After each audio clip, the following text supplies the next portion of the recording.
Dr. Steve, our audience wants to know what is manual therapy.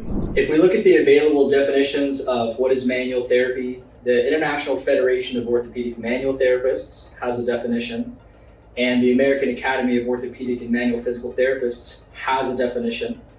I think when most of us think of manual therapy, we go straight to the therapy that we do with our hands, right? It's the soft tissue techniques, it's muscle energy techniques, joint mobilizations, manipulations, but manual therapy encompasses more than just what we do with our hands. Manual therapy is a whole approach to how we evaluate our patients, the history taking that we do to get into how did this problem come about? Is there something that the patient is doing on a regular basis that's contributing to this problem? And besides just the manual therapy techniques that we do, it also encompasses specific exercises that we do, addressing movement dysfunctions, addressing impairments, addressing the overall wellness of our patients. And so manual therapy is more than just what we do with our hands. It's really this holistic approach, this mentality, this philosophy that we have. And that's one of the unique things that GEM brings to the table, is we're trying to show you guys this philosophy, this mentality for holistic patient treatment. Because when we do that, we make ourselves better than chiropractors, we make ourselves better than run-of-the-mill physiotherapists, we make ourselves better than acupuncturists and hijama practitioners and stuff like that, because we're going to address the patient from all the domains possible within a conservative approach, right? We're trying to save these people from chronic pain, from surgeries, from chronic use of medications, from unnecessary medical interventions like pain injections, and all the different types of non-evidence-based interventions that are out there in today's day and age, like PRP therapies and different things like that. So that's what manual therapy really is. It's this holistic approach from start to finish that we take with our patients. What are the reasons that people should join GEM? So one reason that we encourage people to join GEM is that, just like all therapists, we've all attended a weekend course here or a weekend course there, or a workshop here or a workshop there. And what I found as a physiotherapist, and what many of physiotherapists have found, is that after attending a weekend course, you have a good time, you learn a few things, but how much of what you learned translates into your day-to-day practice? Maybe a couple of techniques, maybe a little bit of head knowledge, but it's difficult to take someone's philosophy and approach and adopt that into what you're doing on a daily basis. And so when I was early on as a physiotherapist, when I was looking at what I wanted to do, I chose a program. I chose a program that was going to have courses, consecutive courses in a row, and each course was going to build on the previous course. There would be built-in review, built-in practice, accountability for the information, and it would continue to grow and build. And additionally, the philosophy stays the same. And so it's much easier to learn, to follow, to understand where everything's coming from. And so I really like the idea that GEM is going to build on itself, and we're going to cover the whole body. And it's just a much better way to do continuing education, in my opinion. So another reason that people should consider joining GEM is because we want to make therapists that are eclectic. And by eclectic, I mean therapists that know about every single approach that's out there. And beyond just knowing that, knowing when the evidence recommends that we use different techniques and different approaches. Because if you have a therapist that's a McKenzie therapist only, they're very limited in what they can do, because there's times when McKenzie is appropriate, there's times when it's not appropriate. There's times when Mulligan techniques and mobilization with movement, all these things are great and they're perfect for our patient. But if you get stuck in one camp, then your hands are tied. And we want to create therapists that have a vast array of techniques and philosophies to dip from and to take from. And that's what it means to be an eclectic physical therapist, a holistic physical therapist. And that's what the evidence supports. That's what the evidence suggests, is that there's times when you do this, there's times when you do this.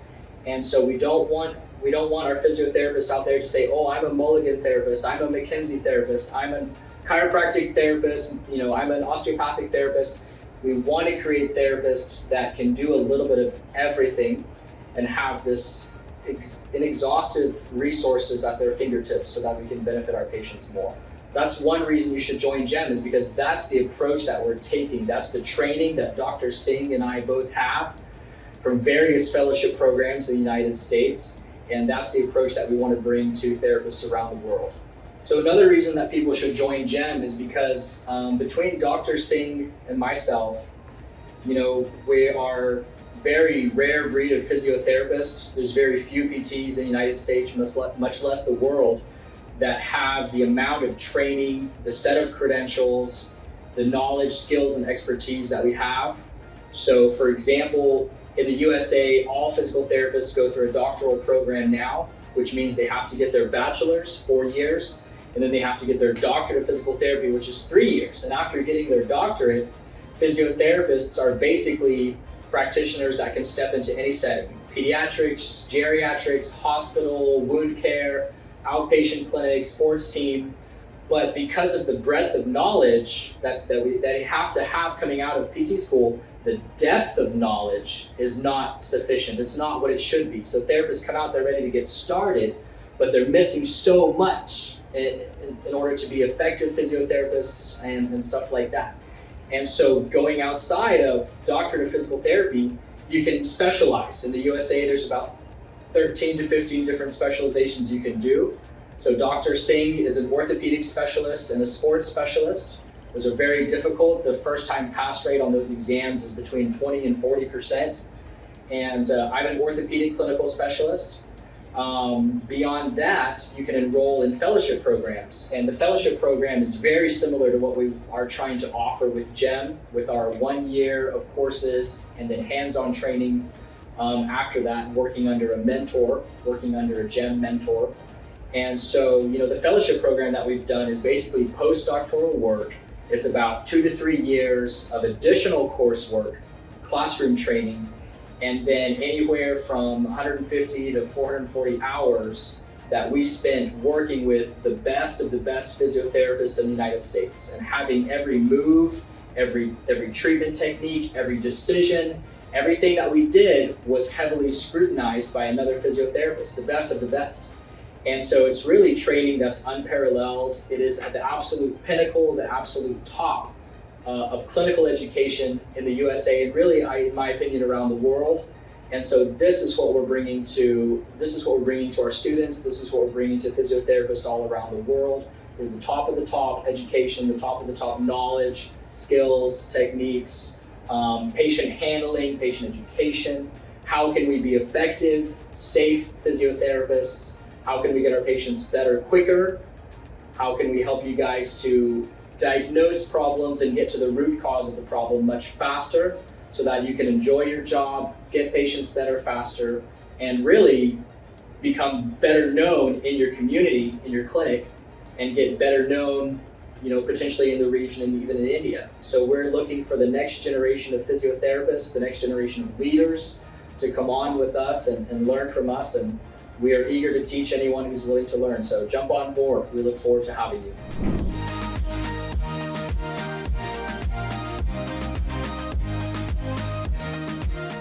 So, Dr. Steve, can you tell our students why manual therapy is beneficial to students? So manual therapy is really beneficial. Physical therapy has always been a hands-on profession.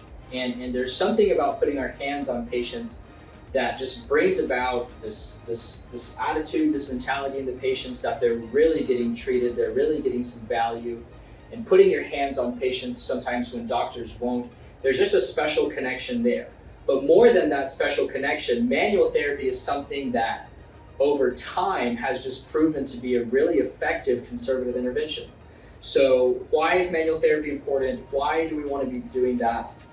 So it is a conservative intervention, which means that we are trying to save our patients from unnecessary surgeries, unnecessary injections, the unnecessary use of medications long-term, most of which have negative side effects, whether it's short-term side effects like dizziness, lightheadedness, cognitive issues, or maybe it's long-term issues with liver and kidneys and GI damage and stuff like that. So we're trying to avoid these unnecessary things. And manual therapy is also something that it's not fringe medicine. It is science-based, evidence-based medicine. We have so much good research that tells us what we should do, why we should do it, when we should do it, when we should not do it. And so there's this plethora of research at our fingertips that we use to make accurate diagnoses. We can be as accurate or more accurate than orthopedic surgeons with our diagnoses, or a skilled therapist can. We can be as accurate or more accurate than facet injections for diagnosing cervical facet dysfunction, for example. We can be more accurate than MRIs and X-rays when diagnosing what is a patient's problem and what needs to be done about it. Because MRIs and X-rays are going to show things, but those things that they show, like disc herniations and arthritis, they always have to be correlated clinically, because the findings you see on imaging don't always match the findings that we see in our patients. And so we have to bridge that gap. We have to be the people that tell the patients, this is what's going on, this is what we're going to do about it, this is how we're going to try to prevent a surgery, or maybe the patient has to have a surgery and we're trying to prepare them for that surgery so that they can recover faster and have more better outcomes on the other side of the surgery. So manual therapy is just so important, because exercises and stretches alone are not enough, right? Patients can get those from personal trainers, patients can get those from Google, YouTube, online. So, exercises and stretches are not enough. Manual therapy is a powerful intervention. In fact, if you reference the orthopedic sections of the American Physical Therapy Association, if you check out their website, they have these clinical CPRs, clinical prediction rules, clinical prediction guidelines and stuff like that. And how do we go about treating different conditions? Hip OA, Achilles tendonitis, lateral elbow pain. And in all of these studies, they weigh which interventions that we do are worthwhile. And you know what? Modalities like ultrasound, those usually fall to the bottom. Evidence does not really support those. In very few conditions are things like ultrasound, diathermy. What are some of the new ones? What's the sound one that people are doing these days? Shockwave, laser. A lot of those things really fall to the bottom as far as the evidence goes, but the top two, the best combination of interventions that we provide as physical therapists is always manual therapy and exercise. Manual therapy and exercise. So manual therapy is this comprehensive approach that we use to address everything from tissue dysfunction to muscle imbalance, posture, ergonomics, good neck health habits, good back health habits. And manual therapy is crucial. It's vital to what we do as physical therapists. And that's why any physical therapist that wants to practice in just about any setting needs to pursue becoming the best manual therapist that they can in order to do better by their patients, in order to get their patients better results. But also I think too that it lends itself to an element of fulfillment and enjoyment. I enjoy my job way more now being an expert manual therapist than I did when I was a brand new therapist, because no longer am I afraid of patients coming in the clinic. No longer am I afraid of not being able to diagnose what the problem is.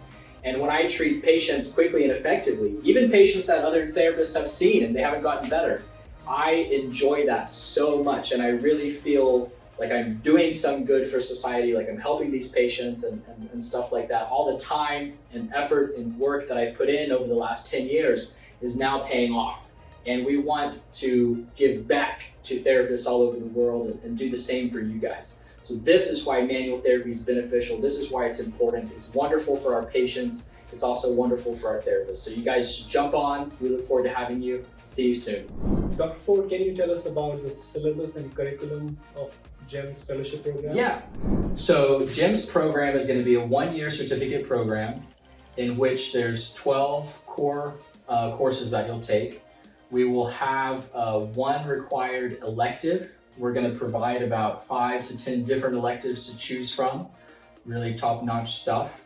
In addition to that, we're going to provide for our attendees 16 days of hands-on training at different intervals, 8 days here, 8 days there. And it's a very comprehensive program. The idea is that our therapists will learn from start to finish how to evaluate, assess, take an excellent subjective history, and then move into the effective manual therapy, dry needling, and specific exercises to give their patients. And beyond that, kind of the patient education, how to prevent the problem from coming back, how to address posture, ergonomics, lifting mechanics, how they do what they do, whatever the patient's job is or life is, we have to get to that as well. And so it's a comprehensive program. We look forward to having you guys. We want you guys to join on, and yeah, we look forward to having you. So Dr. Ford, who can do our GEMS fellowship program? Our program and courses are open to physiotherapists starting from 4th years in the bachelor's program. So from 4th years on, we're inviting all physiotherapists. We're open to occupational therapists, as well as physicians can also join into our courses, and many have. Can you tell our students that how this will help our student in their practice? I'm talking about GEMS programs. Yeah. So let me speak from personal experience. So when I attended programs similar to what we're providing for our students, it's done a couple things for me. It's helped me become a more confident clinician. It's helped me to enjoy my job more.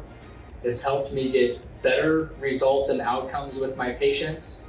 It's given me the confidence to go out there and start marketing to physicians, talking to doctors' offices and other medical professionals and stuff like that. It's given me the opportunity to become a leader in the profession. I've been in charge of managing several different clinics, and most of the clinics that I set foot into, I'm automatically the senior therapist as far as skill set and effectiveness goes, and people recognize my skill set and come to me with questions. And patients, all the patients in the whole clinic see this. They see that my therapist is going to this therapist to ask questions. And so they want to know more about me. Who is that therapist? Can I see that therapist? Can I send my family to that therapist? And so one of the things that it does is it generates business and it generates revenue. It generates a name for yourself, not only in the clinic, but eventually in the community, and then even beyond that. And so there's so many different ways that this can help your practice. We want you guys to join on board with us. There's also a lot of potential future opportunities with GEM. Besides just helping you with your practice right now, we're investing in the next generation of leaders. And we're trying to hand pick and hand select some of our students to join on board with GEM and become teachers and become mentors.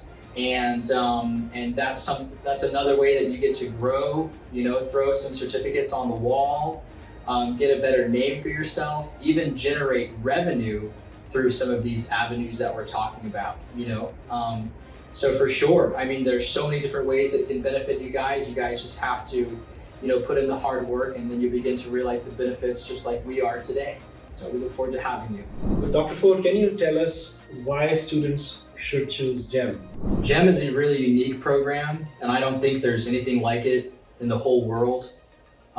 We're taking, the highest level of American training, which is eclectic, right? It's eclectic in the sense of we draw from Australia, from New Zealand, from Canada, from USA. We draw from all over the whole world, all the different possible approaches. And then all of those approaches have been weighed and measured by years and years of research and studies and systematic analyses and meta-analyses, and they've been sifted. And what's left is what we know about when to utilize different approaches, right? When is Mulligan good? When is McKenzie good? When do we do a manipulation? When should we not do a manipulation? And so it's the most eclectic, holistic approach that's out there. And it's not just unimodal. It's not just one intervention. We're not just talking about dry needling only. We're not talking about adjustments, manipulations, osteopathic techniques only. Or we're not just talking about mobilization with movement only. We've literally taken everything that's out there and put it into one program and teaching you guys when to use which approach and when it's effective. And it's really easy. It sounds insurmountable. It sounds like so complicated, but it's really not. And so GEM is unique in the sense that it's going to take all the best from all over the world and wrap it up into a nice evidence-based package where you guys can draw from all the techniques, all the approaches from all around the world and be able to apply them specifically for different patients in different situations. And it'll make you much more effective. It'll make you much more of a holistic physical therapist. We're not just doing this, we're not just doing that. We can do anything and everything from start to finish, from the evaluation and the assessment to the interventions that we provide with our hands and in the clinic, to what the patient needs to do at home and at their job, at their workplace, at their sport, in order to get better and stay better. And it's totally different breed of physiotherapist. What we're trying to create, what we are, is a hybrid physiotherapist. It's a whole different breed of physiotherapy where we can do manual therapy, dry needling, specific exercises. And so our goal is to create physical therapists who are a one-stop shop. In other words, your patient does not need to go get a massage, go to the chiropractor, have pajama cupping, go to this physiotherapist, go to this personal trainer. We want to create the next generation of physiotherapists that are hybrid physiotherapists, that are multimodal physical therapists, that are eclectic physical therapists, that can do everything that I just mentioned in an evidence-based fashion under one roof. There's no reason for patients to go to many, many places to try to get better. They should be able to come to you, and that should be enough. You should be good enough of a physical therapist that, barring like a surgery or something that a patient might need, we can do everything from a conservative standpoint that the patient would need. And this is the vision of GEM for the future physiotherapists.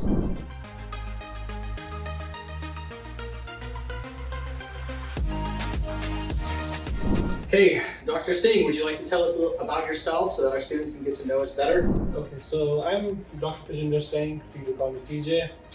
I grew up in Delhi and I did my bachelor's in science and physiotherapy from the University of Delhi, and I graduated in 2008, moved to United States. I did my master's from Texas A&M University, did my master's in motor neuroscience. I did my doctor of physical therapy from Arizona School of Health Sciences, also called as AT Still University. After graduating from BPT program, I realized that my education standards or education level is not enough. I did my board certification in orthopedics in 2013. A couple of years later, I did my board certification in sports. I graduated from a fellowship, postdoctoral fellowship program in orthopedic manual therapy in 2016. I have also done fellowship in electromyography from American Academy of Electrodiagnosis. And yeah, here I am, trying to pass on that knowledge to you guys so that you can make difference in people's lives. That's awesome. What an educational journey. So, Dr. Steve, tell us about yourself. Yeah, so I grew up in Zimbabwe. My parents were foreign aid workers in Zimbabwe. So I grew up there. I went to school in Gweru, the little town that I grew up in, and played sports and stuff like that growing up: cricket, rugby, field hockey, athletics, everything, tennis, swimming, everything you can imagine. So then I came to the States and I found my way into the field of physiotherapy. So I decided to get my bachelor's from Texas A&M. I got a bachelor's of science in health, and then I attended Texas Tech University Health Sciences Center for my doctorate of physical therapy.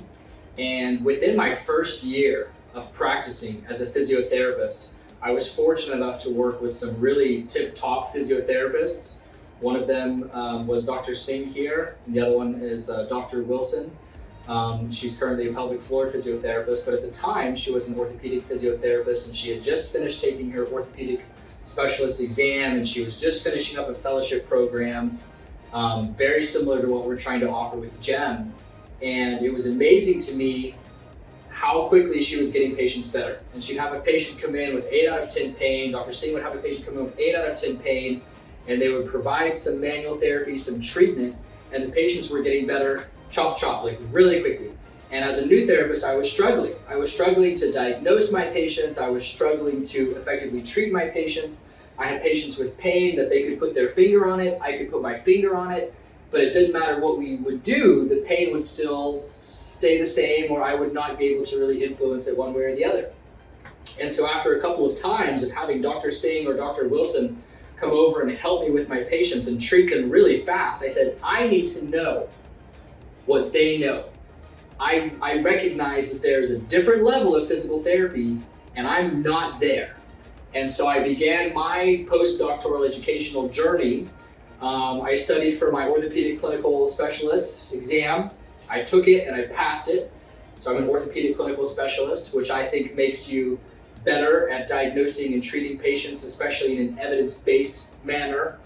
And then I enrolled in a fellowship program with the Manual Therapy Institute, which is basically about 2.5 years of classroom education combined with working under best therapists in the United States for about 440 hours and having every move, every treatment, every exercise, every decision scrutinized by one of the best physiotherapists in the USA. And that, while that was a painful process for me, it's really helped me to become a much better physical therapist, a much more effective physical therapist. And not only has this made me enjoy my career more and made me even more passionate about helping patients, treating patients, I enjoy what I do, but it makes me want to give back. In addition to all of this, this extra training and expertise has opened so many doors for me that never would have been open. The ability to teach, to come and teach for you guys, the ability to manage clinics, to be the director of a clinic, and Dr. Singh has started his own business. I'm looking at starting my own physical therapy clinic as well this year. And so just the confidence that it brings and the skills that it brings, it's really wonderful. The journey that we've been through, both of us, it's really incredible. So much blood, sweat, and tears, time, effort, finances that we've poured into it. And now it's time for us to give back. And so that's why we're here. So that's a little bit about me, and I love what I do, and we look forward to seeing you guys in the classroom. Yep, thank you all.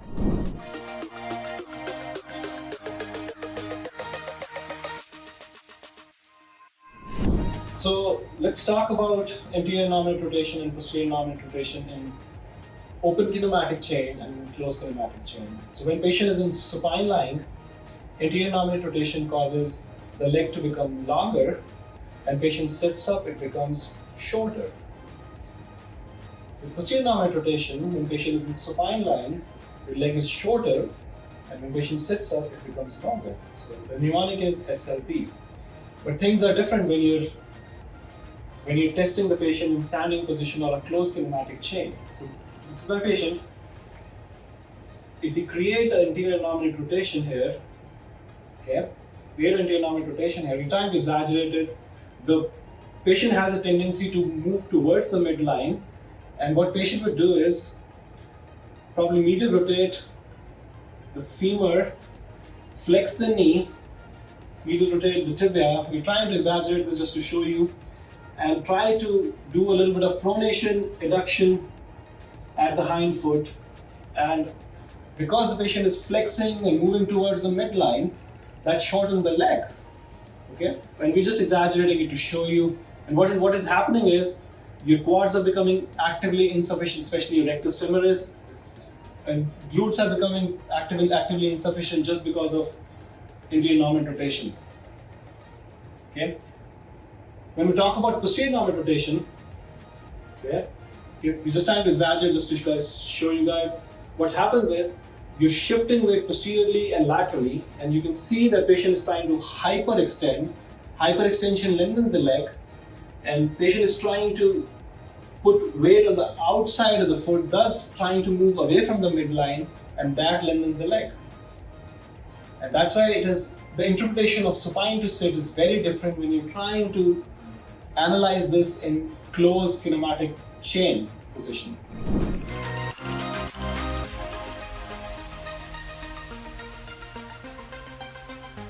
I'm Dr. Ford, and this is Dr. Singh, and we wanted to do a case presentation for you guys today. So we're going to run you through a scenario where you get a patient, they have lateral elbow pain, and how can we go about evaluating and treating this very effectively and very efficiently using the evidence. So the first thing we're going to do is, my patient has lateral elbow pain. We're just going to start at the wrist and work our way up in terms of assessment and treatment. You could go the other way around. You could start at the neck and work your way down, but we're going to start at the wrist. So the first thing I want to see is, how is my patient's wrist extension? So can you show me your wrist extension? Show me this way. So I would expect in a patient with lateral elbow pain, I would expect to find limited wrist extension on the affected side. 50% of this wrist extension comes from the proximal and distal row of carpals, and 50% of it comes from the radiocarpal junction.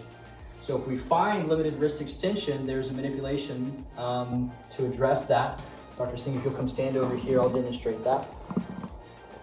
So this is a manipulation to improve wrist extension at the radiocarpal junction. I'm going to place my middle fingers on top of each other at the distal radius and ulna. I'm going to place my thumbs, one on the scaphoid, one on the lunate. I'm going to provide a little bit of distraction force, like a traction force, and then we're going to manipulate it into extension and distraction. So I'll go slowly. 1, 2, let me show you guys better here. 3, okay, let's go. Well, like that, okay. The next thing that we would want to check is for the lateral elbow pain, do we have tenderness at the radial head, okay? And if there's tenderness at the radial head and at these ligaments, the radial head may not be sitting in the right position. We would call that a subluxation or radial head joint dysfunction, okay? So you can palpate for tenderness. We can also palpate for symmetry and of movement between the two sides. So Dr. Singh, if you'll stand facing me like this, put your hands on my hips like this. I'm gonna palpate radial head on both sides. My finger is in between the gap between the humerus and the radial head at the radiohumeral joint. We're gonna bend the elbow, straighten the elbow, and I'm comparing sides, okay? If there's a difference in the quality of movement, if there's a difference in the texture of the tissues, if there's tenderness, if there's less space or more space between the radiohumeral joint compared to the other side, then that's important. In which case we would do a radial head manipulation. Thumb on the radial head, proximal radial head. We're going to pronate the forearm, going to extend the wrist, and then I'm going to just provide some little mini thrusts. 1, 2, 3, okay? Have my patient relax and then provide a big thrust, just like that, okay? That's radial head manipulation. So next we're going to check the neck. Would you come lay on your back? Okay. So we can check range of motion, we can check a variety of things, but the most specific testing that we can do is to determine if there is joint dysfunction, C5, C6 on the right. That's the part of the neck that feeds this part of the arm, okay? So we'll do some side glides, side glide left, side glide right. I'm looking for hypomobility. Can also look for tenderness to palpation at the tissues immediately posterior to cervical facets. If there's a cervical facet dysfunction or hypomobility, there will be tenderness and there will be tissue texture changes at that facet, right? At the paraspinals right by that facet. So side glide, yes, there's hypomobility. So I'm going to provide a cervical manipulation. Side bend right, side glide opposite. Rotate, provide a little bit of extension, some compression, and then we're going to provide a quick thrust, okay? So we manipulated that. The next thing we would want to check would be CT junction and thoracic spine. So let's give that a whack, okay? So arm over arm, I'm going to place a fist behind CT junction, roll my patient over onto it, and 1, 2, 3, provide a thrust, okay? Then we're going to come down into thoracic spine, mid-thoracic spine. The mid-thoracic spine we're doing to provide sympathetic neuromodulation into the upper extremity, okay? So roll over, compress, thrust for thoracic spine. And then last but not least, we're gonna check ribs. So I'm gonna roll the patient towards me.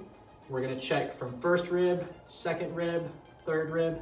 We're looking for asymmetry, we're looking for prominence, we're looking for tenderness, we're looking for hypomobility. Which one of those is the worst?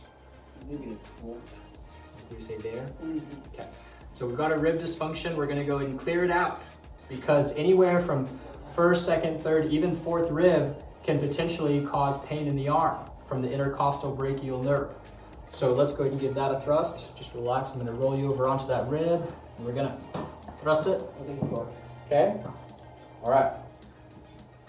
So, and then as far as exercises and treatment goes, depends on what we find is the primary issue. Is it muscular? Is it neural tension? Is it postural, cervical, thoracic, rib? So depending on what the issue would be, we would prescribe specific exercises. If you want to know more, tune into our courses at GEM, Global Initiative for Expert Manual Therapists. We look forward to seeing you. Cheers.